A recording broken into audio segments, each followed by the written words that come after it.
nosso abraço fraterno a todos os irmãos, a todas as irmãs, que possamos nesse momento, então, nos concentrarmos, nos tranquilizarmos, que possamos nesse momento sentirmos a presença amiga do Cristo, a presença da espiritualidade que tanto nos ampara, que tanto nos abraça em silêncio, e assim pedir o amparo para que a gente possa ter essa reflexão de uma maneira leve, de uma maneira em que possamos entendê-la e que, se assim for possível, colocá-la em prática no nosso dia a dia. Agradecemos por essa doutrina de luz, essa doutrina que nos liberta, liberta daquilo que ainda não conseguimos entender, daquilo que não conseguimos praticar, que pouco a pouco vamos caminhando, dando os nossos passos, embora ainda lento, mas com esse Consolador prometido, com esse Cristo que nos fala de uma maneira tão bonita, de uma maneira tão esclarecedora, a gente vai então caminhando. E assim, mesmo que ainda devagar, progredindo, porque é para isso que estamos aqui, para crescer, para progredir, para aprender. E que com essa noite, com essa mensagem que vem do Evangelho segundo o Espiritismo, esse livro que nos traz também tanto esclarecimento, que nos consola nos dias difíceis, mas que também nos esclarece muito, com essa passagem que vamos ler, com essa do capítulo 10, bem-aventurado aqueles que são misericordiosos. E hoje o nosso texto vai falar sobre reconcilia-se com os adversários. Esse reconcilia-se já é algo tão bom quando a gente lê essa palavra, e tão bom ainda quando a praticamos, tão bom ainda quando acontece essa reconciliação. Nenhuma reconciliação é ruim, toda reconciliação ela nos enche de paz. Pode ser que muitos de nós já experimentamos essa sensação de muitas vezes estar magoado, de estar triste com alguém, não conversar com aquele amigo que tanto conversávamos, ou até mesmo com aquele parente, e de repente conseguimos nos reconciliar, conseguimos então perdoar ou pedir perdão. E aquele efeito disso tudo nos traz então um alívio, nos traz uma paz. Pode ser que estejamos agora passando por esse momento em que precisamos perdoar ou precisamos pedir perdão, precisamos ter essa reconciliação com alguém, e que seja agora, que seja nesse momento, que não deixamos para depois. É exatamente isso que o texto nos traz, é exatamente essa mensagem que o Evangelho nos mostra, quando começa com o seguinte: peço permissão para ler. Reconcilia-se-vos o mais depressa com o vosso adversário, enquanto estáis com ele no caminho, a fim de que vosso adversário não vos entregue ao juiz, e que o juiz não vos entregue ao ministro da justiça, e que não sejais aprisionado. Eu vos digo em verdade, que não saireis de lá enquanto não houverdes pago até o último ceitil. São Mateus é que nos fala, nos deixa essa mensagem, né? Através do Cristo. É claro que Jesus ele falava muito sobre com parábolas, nos deixava essa mensagem que hoje, né, o Consolador prometido, que hoje então, né, a doutrina espírita, ela nos esclarece ainda mais aquilo que Jesus já nos falava, mas ela vem então, né, e nos traz ainda uma visão ainda mais profunda daquilo que o Mestre nos deixou com tanto amor e que continua a nos deixar. Certamente Jesus, quando falava reconcilia-vos o mais depressa, não pensávamos, né? Ele não estava pensando apenas nessa paz que falamos há pouco, não pensava apenas no quanto bom é perdoar, é ser perdoado. Ele não falava apenas, então, desse momento feliz que é para aquele que perdoa e para aquele que recebe o perdão. Mas falava também na parte em que sabemos que, como a morte ela só é do corpo físico, muitas vezes então desencarnamos ou ao outro desencarna com muitas mágoas, com muitas tristezas, não conseguiu perdoar, não recebeu o perdão. Muitas vezes aquele acaba desencarnando, acaba morrendo, né? Principalmente o físico, porque a gente sabe que o espírito continua vivo, porque somos espíritos e estamos em um corpo. Então sabemos que continuamos a nossa caminhada como espírito, só deixamos esse corpo, que é um instrumento, por hora. Mas acontece que quando saímos do plano material, aqui da Terra, então a gente, o que acontece?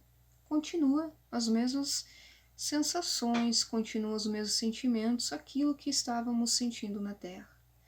Muitas vezes levamos com a gente o ódio, rancor, tristezas, decepções, e muitas vezes então, né, acabamos que prolongamos alguns problemas que poderiam ser resolvidos aqui e agora, nesse momento, na Terra, aqui nesse momento em que estamos encarnados, que estamos com esse instrumento que é o corpo. Então, às vezes aquela palavra que a gente não conseguiu falar, aquele perdão que a gente não conseguiu pedir, muitas vezes pode acontecer que terá algum prejuízo por aquilo, então, que não conseguimos fazer enquanto estávamos aqui na Terra, estávamos encarnados. É claro que isso não quer dizer que seja para sempre, quer dizer que não vai existir um perdão mesmo quando o outro se for. Mesmo se não pedirmos de todo o coração, sabemos que acontece isso. Sabemos que muitas vezes o nosso amigo, nosso parente, aquela pessoa ao desencarnar, né, leva mágoas da gente. Muitas vezes acabamos ferindo alguém e não tivemos o tempo de pedir perdão, não tivemos o tempo de nos reconciliarmos com aquele amigo ou com aquele parente. Mas Deus é justo, Deus é bom, e é claro que isso não vai ser para sempre uma dificuldade.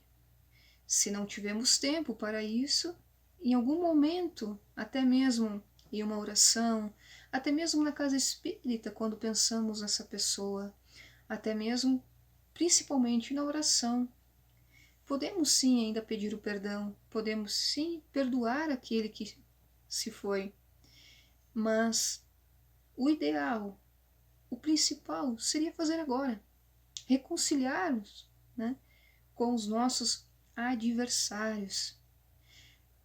Muitas vezes, né, as obsessões, por exemplo, são frutos disso. São frutos desses momentos em que aqui na Terra tivemos então esses adversários e não nos reconciliamos enquanto podíamos. É muito importante deixarmos claro que o melhor é nós reconciliarmos agora, hoje, sem deixar nada para depois. Até porque é tão bom quando a gente consegue fazer isso hoje.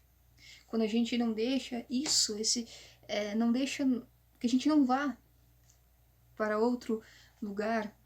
Quando vamos fazer uma viagem, por exemplo, a gente quer deixar tudo arrumado, para quando nós retornarmos ao nosso lar, a gente encontra a nossa casa arrumada. Vamos estar chegando cansados da viagem. E o que acontece? A gente quer que o nosso lar ele fique, então, arrumado, ele fique de uma maneira que para que a gente, ao retornar dessa viagem, a gente não receba, né? Ele todo bagunçado e tudo mais. Então, estamos cansados da viagem, ainda vamos ter que acabar arrumando. Isso acontece também quando partimos, que a gente não deixe tudo bagunçado, para que em algum outro momento a gente tenha que arrumar, a gente tenha que então dar conta daquilo que a gente não deu naquele momento. Porque quanto mais empurramos as coisas para depois, mais essas coisas vão crescendo e crescendo. Esses conflitos que não conseguimos resolver agora, Eles não vão deixar de existir. Vamos levarmos conosco por onde for. E vem existência, essa existência, vem outras e outras, e continuamos muitas vezes os mesmos conflitos, muitas vezes com os mesmos adversários. Estamos todos aqui para aprender. E Deus nos ama da mesma maneira. Deus me ama da mesma maneira que ama um adversário meu. Deus me ama da mesma maneira que ama aquelas pessoas que não tenho muita afinidade, que não tenho, que não converso muito, que não gostam de mim, por exemplo.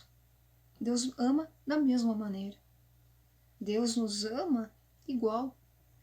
Acontece que precisamos, então, resolvermos nós mesmos esses conflitos, esses momentos em que a gente acaba, então, adquirindo adversários para as nossas vidas.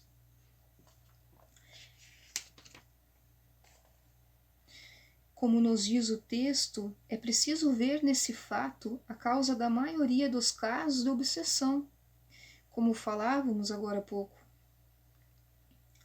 Daqueles, sobretudo, que apresentam uma certa gravidade, como subjugação e possessão.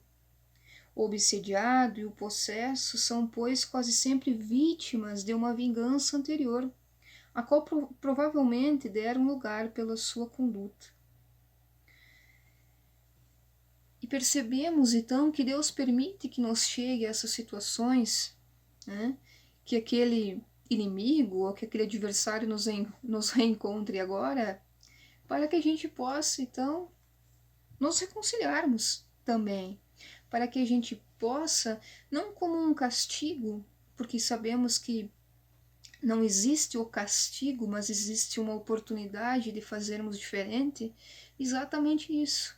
Né? Muitas vezes os casos de obsessão, como acabamos de ler, é aquela oportunidade de trabalharmos, de perdoarmos, de pedirmos perdão, porque antes, quando os dois estavam na terra, não aconteceu o perdão.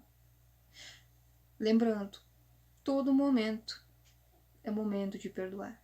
Estejamos aqui na terra, estejamos encarnados ou não, o outro estando aqui ou não, nesse plano ou não, todo momento podemos perdoar, podemos pedir o perdão, todo momento podemos dizer o quanto amamos, independente.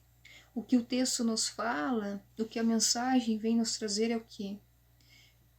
Reconciliarmos o mais depressa, para que a gente não tenha com que se preocupar depois. A vida, ela é bela. A vida é maravilhosa se a gente for analisar tudo, né? Traz, sim, dificuldades, tem, sim, dores e muitas dores. Mas se a gente for analisar desde o que acordamos, a vida é bela, a vida é bonita, mesmo ainda com as dores. Agora, muitas vezes essa vida que ela vale a pena sim ser vivida, ela nos apresenta diversas situações difíceis, sim. Não vamos negar isso. Então, para que dificultar mais a nossa vida com adversários? Para que dificultar mais a nossa vida ainda, não conseguindo esquecer aquela mágoa, revivendo? Porque não estamos prejudicando o outro quando isso acontece. Estamos nos prejudicando. É claro que é uma tarefa difícil. É uma tarefa difícil. Quem disse que perdoar é fácil? Mas não é impossível. A falta de perdão, muitas vezes, ela nos causa dores, até físicas. Até porque a nossa alma, né? Ela já está tão adoecida pela falta do perdão. Certamente aqueles irmãos nossos, sim, irmãos nossos, que possam estar por hora nos prejudicando através de uma obsessão, é porque nós permitimos, de alguma maneira. Também são irmãos que estão sofrendo. Muitas vezes a gente só pensa no sofrimento daquele que está sendo ou está sendo obsediado, mas não lembramos o quanto sofre o obsessor. Quanto não magoamos aquele obsessor para que agora ele possa estar, então, se vingando de tanta dor que muitas vezes causamos, de tanto sofrimento que muitas vezes causamos. E daí pedimos socorro ao Pai, que é justo, que é bom. E se muitas vezes Ele permite, Ele deixa com que esses fatos aconteçam, é para aliviar as nossas dores, tanto daquele que sente essa obsessão, quanto aquele que passa, aquele que faz com que essa obsessão aconteça. Irmãos e irmãs, possamos nos sentir em paz, tranquilos, amados, e que acima de tudo, possamos perdoar e reconciliarmos uns com os outros, agora, hoje, não deixando nada para depois. Que a paz do Mestre possa estar em nossos corações, e cada dia que amanhece é uma oportunidade de servirmos, de trabalharmos, amarmos e perdoarmos. Todo dia que amanhece, podemos fazer isso. Que a paz de Deus se faça presente em nossos corações.